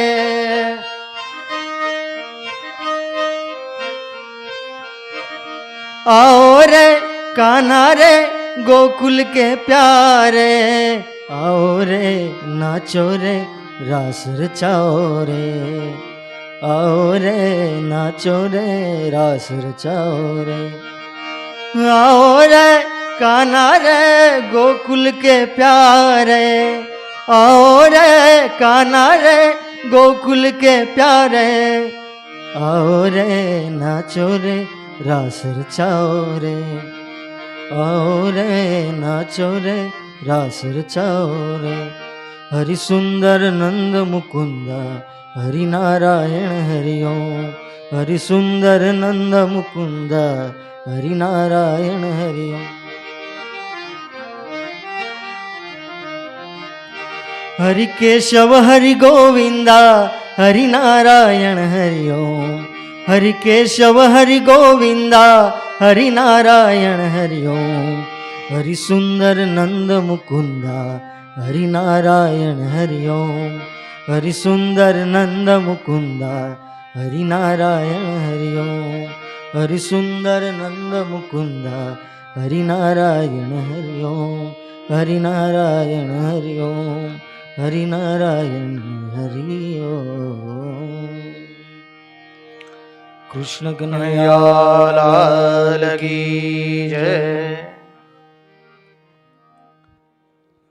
तो बोले प्रायेण मनुजालोके लोकतत्व विचक्षणाः समुद्धरन्ति आत्मानम् आत्मनैवाशुभाशयात्। बोले पहले मनुष्य शरीर की विशेषता बताते हैं। देखिए, हमें ये मनुष्य जन्म प्राप्त हुआ इसलिए हम सत्संग कर पा रहे हैं। मान लीजिए पशु पक्षी या कीट का या दूसरा कुछ योनि में अवतार मिला होता तो क्या हम सत्संग कर पाते? कभी नहीं कर पाते। इसलिए भगवत पाद कहते हैं दुर्लभम त्रयमेतद दैवानुग्रह हेतुकम मनुष्यत्व मुमुक्षत्व महापुरुष संश्रय। मनुष्य जन्म मिलना वो बहुत बड़ा दुर्लभ है। मनुष्य जन्म मिलता नहीं है। भगवान का अनुग्रह होने से ही मनुष्य जन्म मिलता है।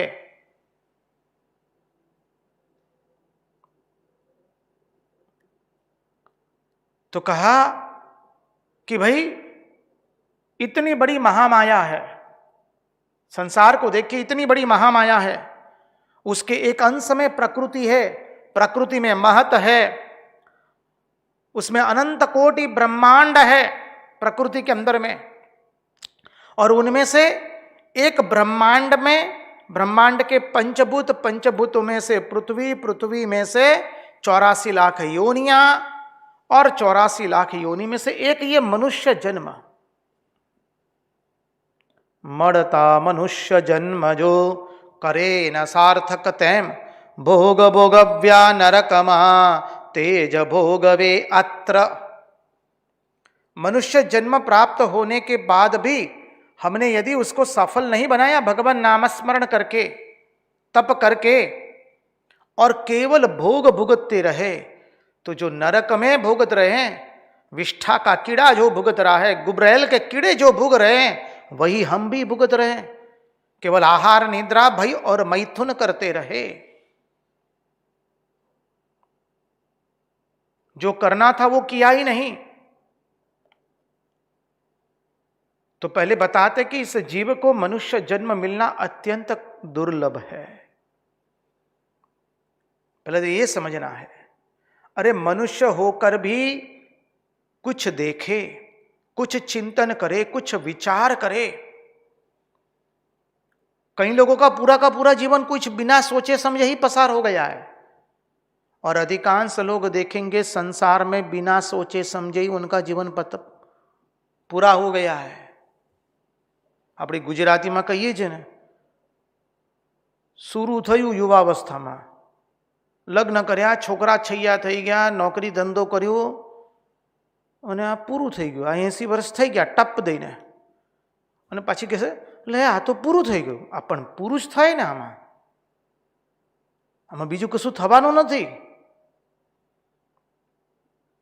अपने यहाँ बोलते हैं ना, अरे भाई जीवन जिए, पढ़ाई लिखाई क्या, शिक्षा प्राप्त की, तब तक तो नौकरी में लग गए, धंधे में लग गए, ब्याह कर लिया, बच्चे हो गए, बच्चों को शिक्षा दे दी, वो अपने पैरों पर खड़े हो गए, उनके संतान हो गए, हमारे नाती पोते हो गए बोले, और तब तक तो बोले 80 साल हो गए। फिर आदमी कहते रे ये क्या हो गया, ये तो पूरा हो गया, अभी ये पूरा नहीं होगा तो और होगा क्या? बोला अब जाना है, बोला हाँ जाना है। देखिए, अधिकांश भगवान हमको कितनी कितनी तरह से हम लोगों को बहुत बड़ी शिक्षा दे रहे हैं। घर में वृद्धावस्था के अंदर में माँ बाबूजी होंगे, सास ससुर होंगे, संबंधी होंगे, प्रियजन होंगे, मित्रजन होंगे। यदि उन्होंने अपना जीवन आध्यात्मिक दृष्टि से व्यतीत नहीं किया है तो उनके जीवन की अवस्था देख लीजिए।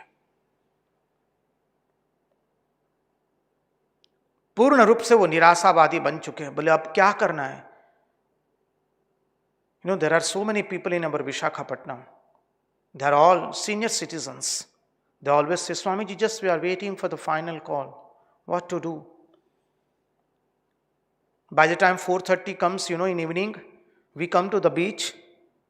We sit there for hours together, say for 2.5 hours.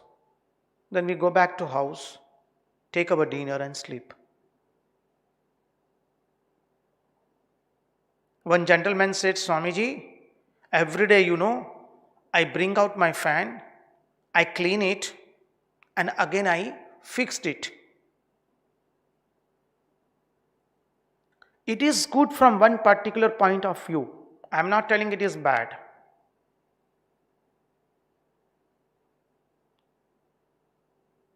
But for a spiritual seeker, that is not the way of life at all. कई लोग होते हैं वृद्धावस्था में पड़े हैं, बस क्या करेंगे, अब कुछ करना नहीं है। ना वो शास्त्र अध्ययन कर पा रहे हैं, ना सत्संग कर पा रहे हैं, ना अपना स्वाध्याय कर रहे जीवन का, कुछ नहीं। बस उठे, खाना खाए, पिए, बैठे, कैसे भी समय व्यतीत करते हैं।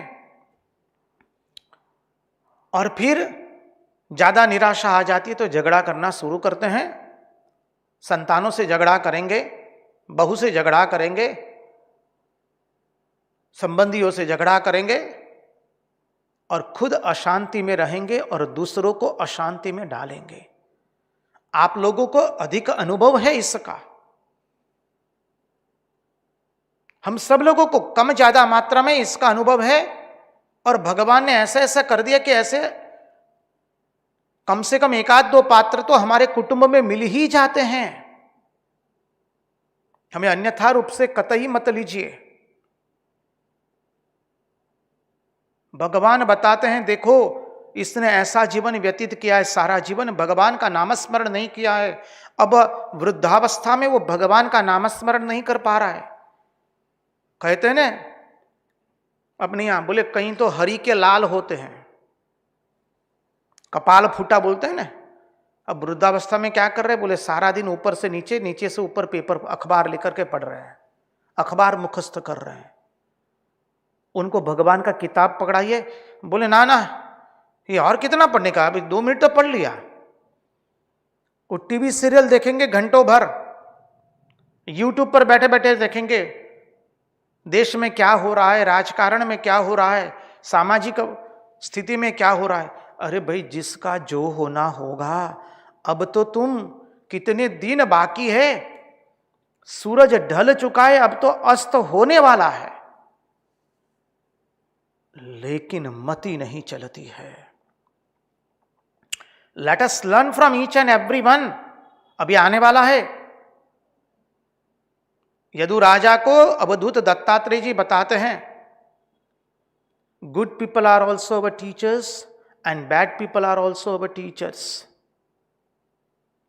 अच्छे लोग भी हमारे गुरु हैं, शिक्षा गुरु है, और बुरे लोग भी हमारे शिक्षा गुरु है। अच्छे लोगों ने हमको दिखाया कि देखो हमने ऐसा जीवन में तपस्या की, साधन भजन किया, तो हमें जीवन में यह प्राप्ति हुई। और बुरे लोग हमें सिखाते हैं, हमने जीवन में कोई तपस्या नहीं की, कोई संयम नहीं किया, भगवान में हमने मन नहीं दिया, केवल इंद्रिय भोग, विषयों में भोग दिया, मन दिया। आज परिणाम स्वरूप हमारा मन क्या है देख लो तुम, हमारे जीवन की क्या अवस्था है तुम देख लो। तो बोले थोड़ी समझ में आए, हमारे जीवन में मनुष्य जन्म तो मिला, भगवान ने विवेक दिया है, और विवेक का उपयोग केवल इंद्रिय भोग के लिए नहीं करना है, जीवन के लक्ष्य के लिए भी करना है। इसलिए श्री रामकृष्ण देव कहते कथामृत में, मनुष्य सारा जीवन भोग भुगतता है और सोचता है कि मैं तो बहुत सुखी हूं। भगवान भी तब कहते हैं हाँ बहुत सुखी हो, और जब वृद्धावस्था आती है, जाने का बुलावा आ गया, तो वो कहता है हाय रे अब मैंने तो जीवन में कुछ किया ही नहीं। बोले हाँ, तब भगवान भी कहते हैं हाँ सचमुच तुमने जीवन में कुछ नहीं किया। Only you have done is eat drink B Mary and produce children. केवल आहार निद्रा भय और मैथुन किया है। आहार निद्रा भय मैथुनम च समानमेतत् पशुभिर नराणाम। संसार में क्या करने योग्य है, क्या करना होता है, मनुष्य कहां फंसा हुआ है, वो तो हम चिंतन करें। हम स्वयं की ओर तो चिंतन करें, हम कहां फंसे हैं। हम प्रत्येक व्यक्ति जो सामान्य साधक है, बड़े महात्माओं की हम बात नहीं करते, उनके तो चरणों में हम वंदन करते हैं। साधक भक्त विरक्त सबके चरणों में हम वंदन करते हैं। जो सामान्य साधक है वो हम सब लोग फंसे हुए हैं। हम कहां फंसे हुए देखे तो सही। संसार में कौन किसका है देखिए, कोई किसी का नहीं है। यहां पर अकेले आए हैं, अकेले जाना है। दुनियादारी भी तो ठीक से सीखनी है, दुनियादारी भी ठीक से सीखनी है, परमार्थ की यात्रा भी ठीक से सीखनी है। फिर अपने स्वयं विवेक हमारा प्रयोग करें, अपने विवेक को जागृत करें। इसलिए देखिए साधन चतुष्टय में प्रथम सोपान है विवेक, दूसरा है वैराग्य, तीसरा है षट संपत्ति और चतुर्थ है मुमुक्षत्व। पहले विवेक, नित्यानित्य वस्तु विवेक। इसलिए श्री रामकृष्ण देव रामकृष्ण कथामृत में कहते हैं हाँ बदो वखत वस्तु विचार करवानो, ईश्वर ज सत्य अने बाकी बधु असत्य। हाँ सब समय वस्तु विचार करना, ईश्वर ही सत्य बाकी सब असत्य। इसलिए श्री रामकृष्ण देव रामकृष्ण कथामृत में पुनः पुनः कह रहे हैं, बापू साचू कहू भगवत प्राप्ति न थई तो काई ज वड़्यू नहीं। मैं सत्य कहता हूं, भगवत प्राप्ति नहीं हुई तो कुछ हुआ नहीं। पुनः पुनः हमारे ऊपर श्री रामकृष्ण देव इन वचनों से हमारे विवेक को जगा रहे हैं। देखिए हम मनुष्य फंसे हुए हैं। हम कहां फंसे हुए हैं? कहते हैं अशुभ अशुभाशयात, अशुभाशयात। हम मनुष्य किसी दूसरे के साथ फंसे हुए नहीं हैं। थोड़ा चिंतन करें इसके ऊपर में। आया ने प्रायेण मनुजालोके लोक तत्व विचक्षणा समुद्धरन्ति यात्मानम आत्मा नैवा शुभाशयात। संधि विच्छेद करेंगे अंतिम पद की, तो अशुभाशयात। तुम कहां फंसे हुए हैं? किसी व्यक्ति के साथ फंसे हुए हैं, किसी वस्तु में फंसे हुए हैं? बोले जी ना, हम ना तो व्यक्ति के साथ फंसे हुए हैं ना वस्तु के साथ। ये चिंतन की धारा है, थोड़ा समझिए। तो बोले कहां फंसे हुए हैं? मनुष्य किसी दूसरे के साथ फंसा हुआ नहीं है। वो ना किसी वस्तु में फंसा हुआ है, ना किसी व्यक्ति में फंसा हुआ है। तो बोले कहां फंसा हुआ है? मनुष्य अपने अशुभ अंतःकरण में फंस गया है। मनुष्य अपने अशुभ अंतःकरण में फंसा हुआ है। हम सब लोग, हमारा जो अंतःकरण मलिन है उसमें फंसे हुए हैं। ये अंतःकरण में जो चिकनाहट है, स्नेह रूपी चिकनाहट, अहमता ममता रूपी चिकनाहट, अभी 2 दिन पहले सत्संग में उसका चिंतन किया। उसमें हम सब लोग फंसे हुए हैं। बंधन का स्थान कोई दूसरा नहीं है, हमारा अंतःकरण ही है। अपना ही काम क्रोध लोभ और मोह हमको फंसाता है। वो किसी वस्तु से फंसाता है, किसी व्यक्ति से फंसाता है, या किसी घटना से फंसा देता है। दिल में से इन सब को कैसे निकाले? बोले सब बैठ गए हमारे मन में तो, काम क्रोध लोभ मोह मद मात्सर्य, और काम क्रोध लोभ मोह बैठे हुए, हमको कोई फंसाता नहीं है, हमसे कोई चिपकता नहीं, हम ही दूसरे से चिपकते हैं। क्यों? क्योंकि हमारे अशुभ अंतःकरण के कारण। बोले महाराज ये सब हम तो बैठ चुके, हम जानते, अब इसको निकालने का उपाय क्या? तो कहते हैं आत्मैव गुरुरात्मैव। बोले इसमें दूसरे कोई कुछ नहीं कर सकता है, दूसरे की जरूरत नहीं है, दूसरा कोई निकाल नहीं पाएगा, आपको स्वयं को ही निकालना पड़ेगा, हमें स्वयं को ही निकालना पड़ेगा। क्योंकि यहां पर दूसरा किसी दूसरी व्यक्ति ने हमारे दिल में किसी दूसरे को नहीं बिठाया है, हमने स्वयं ने ही दूसरे को हमारे दिल में बिठा दिया है। तो कहा आत्मनो गुरुरात्मैव पुरुषस्य विशेषतः।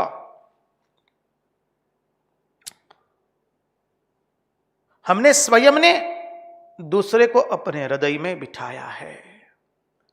तो बोले अपना पहला गुरु कौन है? बोले अपना आपा।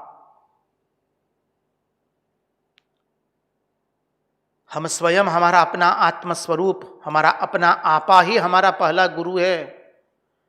यही अपने को ठीक ठीक समझना पड़ेगा, यही अपने को ठीक ठीक रास्ते पर ले जाएगा, यही हमारा ठीक ठीक पथ प्रदर्शक बनेगा।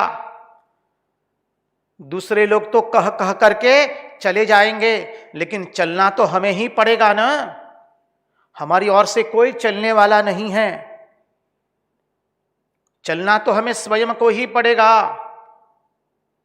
खाने की भोजन की थाली हमारे सामने रख दी गई है, भोजन तो हमें स्वयं को ही करना पड़ेगा।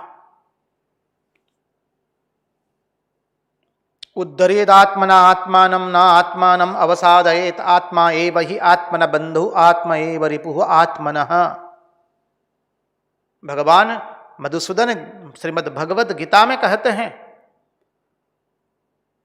हम ही अपने आप को ऊपर उठा सकते हैं, हम ही अपने आप को नीचे गिरा सकते हैं, हम ही हमारे मित्र है और हम ही हमारे शत्रु है। तो अपना पहला गुरु कौन है? बोले अपना आपा। हमें स्वयं को इस रास्ते पर चलना पड़ेगा।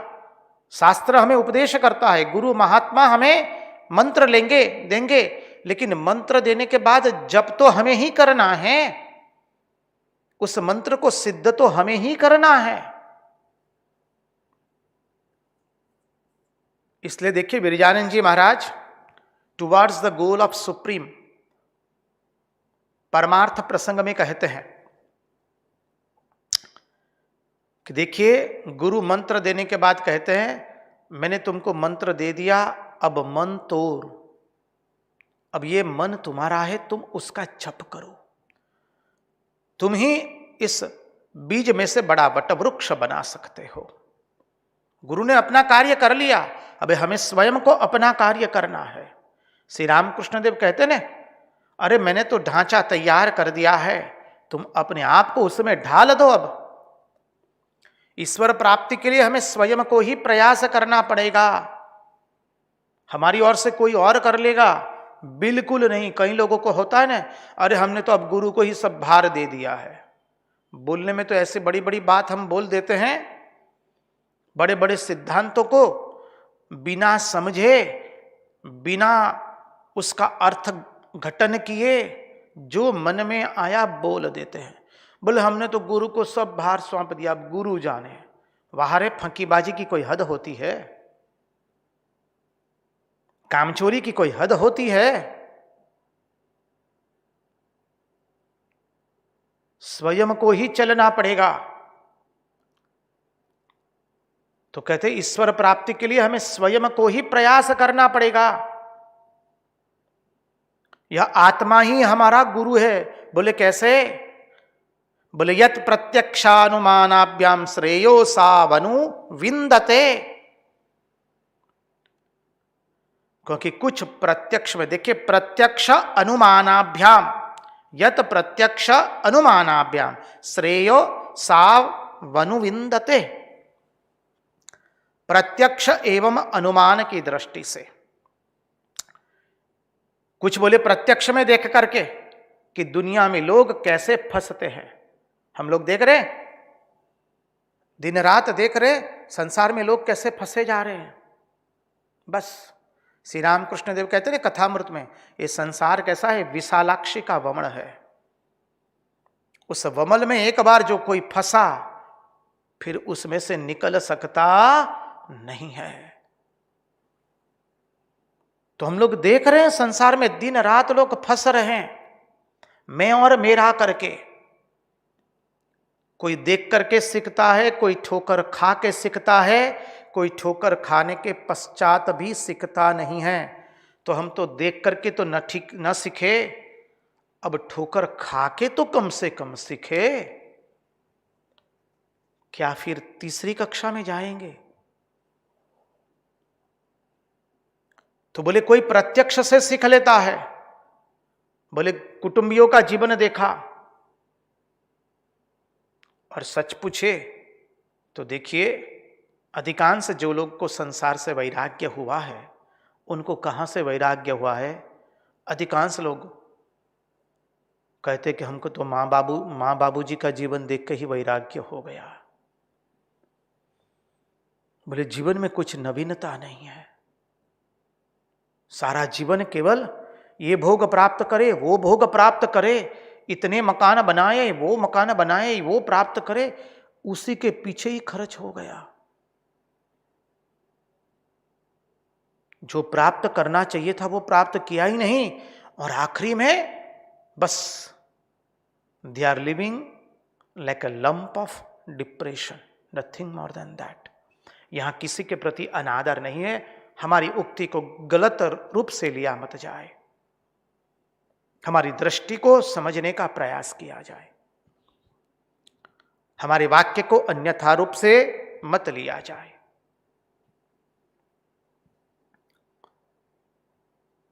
हम दिन रात देख रहे हैं कि प्रत्येक व्यक्ति भोग को प्राप्त करने के लिए मथ रहा है, लेकिन भोग उसे मिलते नहीं। अब मिलते हैं तो कैसे मिलते हैं? We have come to enjoy the world but we are being enjoyed by the world. भोग को प्राप्त करने आए, लेकिन भोग ने ही हमको भोगत लिया है। बछिया के ताऊ बन करके रह गए। इसलिए याद कीजिए, रुक्मणी विवाह के अंतर्गत माता रुक्मणी 5 लक्षण बताती है कि बोले संसार में पुरुष कैसे हैं। बोले बछिया के ताबू बन करके रह गए हैं, फिर बोले गधे की तरह भार धो रहे हैं, फिर कहा बिलाव की तरह हिंसक है, और कृतदास की तरह सेवा कर रहे हैं। समझ लीजिए। बोले देख करके तो सीखना है। तो ये कोई प्रत्यक्ष से सीख लेता है, प्रत्यक्ष अनुमानाभ्याम, और कोई अनुमान से, कुछ अनुमान करके कि हम ऐसा करेंगे तो ऐसा हो जाएगा, इसलिए फंस गए। कई लोगों को देखा,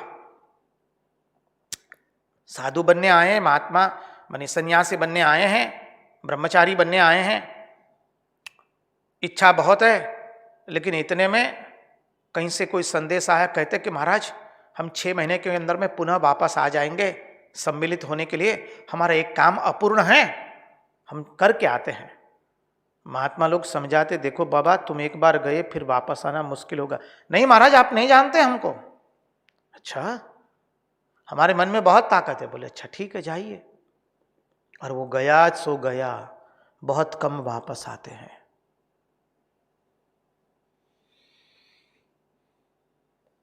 तो कोई अनुमान करते हैं कि हम संसार में ऐसा करेंगे तो इस वस्तु को प्राप्त करेंगे, ऐसा करेंगे तो इसमें फंस जाएंगे। अपने बंधन और मोक्ष का हेतु समझकर मनुष्य अपने आप को बचा सकता है। बोले मेरा बंधन का हेतु क्या है और मेरे मोक्ष का हेतु क्या है। देखिए हम लोग यह जो सोच समझते हैं कि हमारे गुरु बहुत बड़े हैं, कहते ना हम सब लोग, श्री रामकृष्ण देव अवतार वरिष्ठाय है, त्रैमूर्ति मां शारदा, स्वामी विवेकानंद, जो राम थे जो कृष्ण थे वो इस बार रामकृष्ण देव के रूप में आए हैं। और हमारे गुरु तो रामकृष्ण मठ मिशन के कोई परमाध्यक्ष थे या है, या कोई उपाध्यक्ष थे या अभी है, या हमने बाहर में कोई श्री संप्रदाय से दीक्षा ली है, वैष्णव संप्रदाय से दीक्षा ली है, या कोई सन्यासी संत महात्मा के पास से दीक्षा ली है। साधक के, अच्छे साधक के पास से दीक्षा ली है। लोग बोलते हैं अपने गुरु के बारे में, बात अच्छी है, आपको अपनी गुरु के प्रति श्रद्धा होनी चाहिए, लेकिन इतने बड़े गुरु के पास से हमने दीक्षा लेकर के इतने बड़े गुरु के शिष्यत्व स्वीकार तो कर लिया, इतने बड़े गुरु के शिष्य बन करके भी हमने अपने आप को सबसे छोटा ही रखा है। हमने अपने आप को सबसे छोटा ही रखा तो फायदा क्या हुआ। बड़े गुरु से मंत्र दीक्षा तो मिल गई, बड़े कोई सन्यासी महात्मा के पास से दीक्षा मिल गई, शीश संप्रदाय से दीक्षा ली, वैष्णव संप्रदाय से दीक्षा ली, पुष्टि मार्ग से दीक्षा ली, कितने सारी जगह से दीक्षा ले ली। बोले हमारे गुरु तो इतने महान है, बहुत अच्छी बात है। इतने महान गुरु को भी प्राप्त करके हमने अपने जीवन में क्या किया, हमने अपने को सबसे छोटा ही क्यों रखा। बड़े गुरु का होने से बड़े गुरु का फायदा कब होता है, जब हम उस बड़े गुरु के साथ एक होकर के बैठते हैं। एक होकर के बैठते मानी वो जहां बैठे हैं, हमारे गुरु बैठे हैं कहां, कोई देश काल वस्तु में नहीं बैठे हैं, वो बैठे हैं सच्चिदानंद के अंदर में। अहरनिश अपने आत्मस्वरूप का चिंतन है उनके अंदर में। और हम किसका चिंतन कर रहे हैं, बोले जगत का ही चिंतन कर रहे हैं।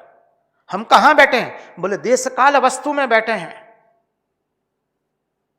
हमारे गुरु में कोई राग द्वेष नहीं है, लेकिन हम राग द्वेष से भरे हुए हैं। हमारे गुरु कोई परगने में, मोहल्ले में, प्रांत में, राष्ट्र में, भाषा में, सभ्यता में, संस्कृति में आबद्ध नहीं है, लेकिन बोले हम तो उसी में मस्त रहे। तो बोले इतने बड़े गुरु करके फायदा क्या हुआ, आपको हमको मिला क्या। इसलिए स्वामी विवेकानंद अपने गुरु भाइयों को कहते हैं, चिट्ठी में लिखते हैं, अरे श्री राम कृष्ण देव अवतार थे, वो सब बुद्धुओं की बातें हैं, यदि वो अवतार है तो अपने जीवन से दिखाओ। कितनी अद्भुत बात बताते हैं। बड़े गुरु का होने से फायदा तो तब है जब उससे एक होकर हम भी वही हो जाए,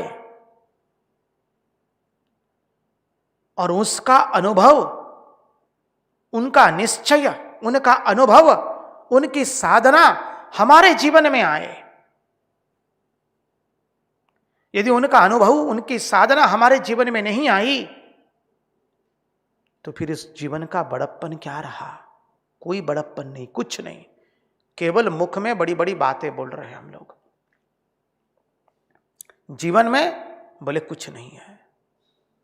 इसलिए मनुष्य होकर, बुद्धिमान होकर, बोले प्रत्यक्ष एवं अनुमान के द्वारा इसी जीवन में अपना परम कल्याण प्राप्त करना चाहिए। जब इतने बड़े गुरु से दीक्षा लिए, सन्यासी गुरु है, कोई सन्यासी महात्मा से आपने दीक्षा ली है, तो बोले उस महात्मा का जो अनुभव है उस अनुभव को प्राप्त करने का प्रयास कीजिए। उस महात्मा ने अपने जीवन में जो साधन किया है उसको अपने जीवन में लाइए, तब तो बड़े गुरु होने करने का फायदा है ना। नहीं तो जैसे थे वैसे, उसका मतलब क्या रहा? इसलिए कहा यत प्रत्यक्षानुमानाभ्याम श्रेयो सावनु विंदते।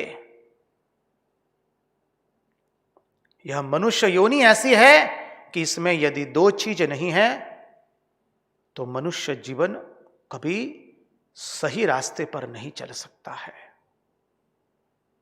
बोले मनुष्य योनि ऐसी है, इसमें ये दो चीज अवश्य होनी चाहिए हमारे जीवन में।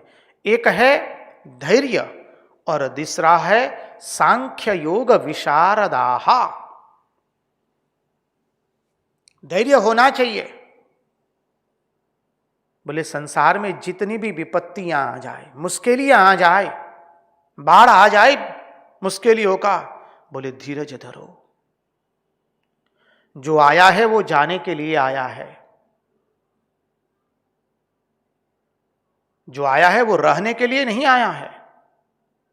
असोचानन वसोचस्त्वम प्रज्ञावादांश्च भाससे गतासून गतांसुश्च नानुशोचन्ति पंडिताः। भगवान ने द्वितीय अध्याय में कह दिया अर्जुन को, तुम बातें तो बड़ी बड़ी करते हो पंडित जैसी, लेकिन पंडित लोग जो चले गए हैं या जो हैं उनमें से किसी के लिए कभी शोक करते नहीं है। जिसके लिए शोक नहीं करना चाहिए उसके लिए तुम शोक कर रहे हो।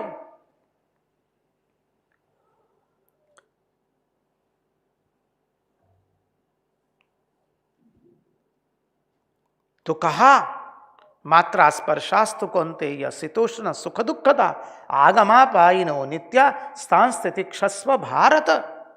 बोले संसार में धैर्य रखो, धीरज रखो। जितनी भी विपत्ति आई है, जितनी भी बाढ़ तूफान आया है जीवन में, कितनी भी विपत्ति आवे, जितना भी अपने मन के विपरीत कोई भी अवसर आवे, उसको धैर्य से आप सहन कर लीजिए। मात्रा स्पर्शास्तु कौन्तेय शीतोष्ण सुख दुखदा आगमा पाइनो नित्यास्तान स्थिति क्षस्व भारत। सहन करो, सहन करो, सहन करो। श्री रामकृष्ण देव कहते हैं परमार्थ के यात्री के लिए वासना का बवंडर उठा है, बोले धीरज धरो, सहन करो। श्री रामकृष्ण देव ने जो बताया 3 स तालव्य स दंतव्य स मूर्धन्य स। जो सहन करता है वो रहता है, जो सहन नहीं करता है उसका नाश होता है। तो हम धीरज धरे, अपने साधन को और अपनी आत्मा को सांख्य और योग के द्वारा बड़ी निपुणता से जानो। सांख्य अर्थात ज्ञान और योग अर्थात योग पद्धति से। इसलिए जीवन में बोले सांख्य और योग का अवलंबन करो। इसलिए कहा भक्ति, ज्ञान और वैराग्य ये तीनों हमारे जीवन में होना चाहिए। इसलिए हमारा श्रीमद् भागवत महापुराण भक्ति, ज्ञान एवं वैराग्य तीनों हमें प्रदान करते हैं। इसलिए श्रीमद् भागवत में भक्ति भी है और भक्ति के साथ ज्ञान एवं वैराग्य भी है। बोले तब मनुष्य जीवन सफल होता है। बड़े भाग मानुष तनु पावा सुर दुर्लभ सदग्रंथ निगावा साधन धाम मोक्ष कर द्वारा पाई न जेहि परलोक सवारा। बहुत सारे मनुष्य है, लेकिन कितने लोग सत्संग करने जा पाते हैं? भागवत, श्रीमद् भागवत महापुराण की कथाएं अनेक होती है, लेकिन कितने लोग सुनने जाते हैं? यूट्यूब पर तो कितना सारा उपलब्ध है, लेकिन कितने लोग यूट्यूब पर वो देखते हैं, कितनी मिनट देखते हैं, देख करके कितना उसका चिंतन करते हैं, चिंतन करने के बाद हम कितना उसका मनन करते हैं, कितना ध्यान करते हैं, और तब जाके जीवन में उतरता है। मनुष्यत्वम मुमुक्षत्वम। इसलिए श्री रामकृष्ण देव कहते हैं ना 4 प्रकार के मनुष्य है। समझिए, नित्य मुक्त, फिर मुक्त, समझिए, फिर मुमुक्षु और बद्ध।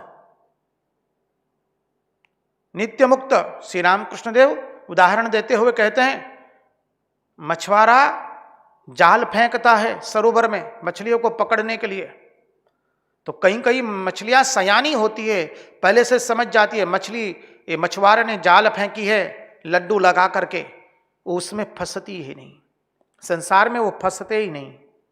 नित्य मुक्त शुकदेव आदि यम प्रव्रजंतम अनुपेदम अपेत कृत्यम द्वैपायनो विरह कातर आजुहाव पुत्रेदि तन्मयतया तरबु विनेदु तम सर्वभूतहृदयं मुनिमानितोऽस्मि।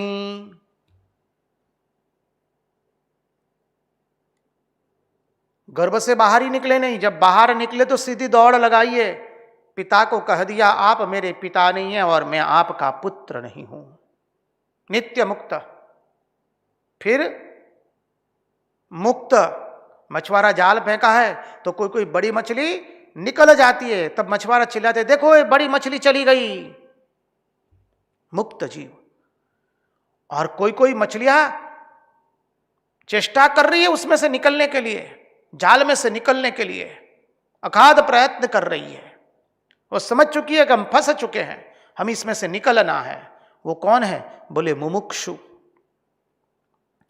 और कोई कोई मछलियां तो बोले आराम से, हा कितना आनंद है यहां पर, यहां के जितना और कहीं आनंद नहीं है। जानते नहीं अभी मछुआरा थोड़ी क्षण के अंदर में जाल समेट लेगा और मृत्यु हो जाएगी। बस ये बद्ध जीव है। तो कहते सुख में बह नहीं जाना है और दुख के अंदर में दब नहीं जाना है। आविस्तराम प्रपश्यन्ति सर्वशक्त्युपबृंहितम्।